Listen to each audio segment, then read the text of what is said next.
દિવાળીના દિવસે જ્યારે પ્રત્યેક ઘર દીવડાઓની રોશની અને આનંદમાં ડૂબેલું હતું, ત્યારે માનવતાનો એક અનોખો દીવો નવસારીમાં પ્રગટ્યો હતો.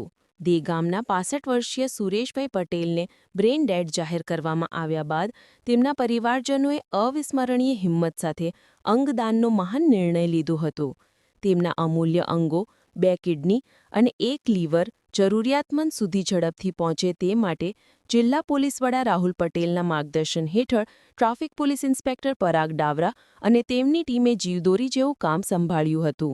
નવસારીથી સુરત ટ્રાફિકમાં પહોંચતા જે સામાન્ય રીતે 1.5 કલાક લાગતા હોય છે, ત્યાં ટ્રાફિક પોલીસે ગ્રીન કોરિડોર તૈયાર કરી માત્ર 42 મિનિટમાં એમ્બ્યુલન્સ સુરતની સીડ હોસ્પિટલ સુધી પહોંચાડી દીધી હતી.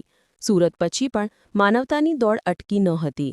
ત્યાંથી બીજો ગ્રીન કોરિડોર બનાવી કિડનીઓને અમદાવાદ પણ ઝડપથી મોકલવામાં આવી હતી.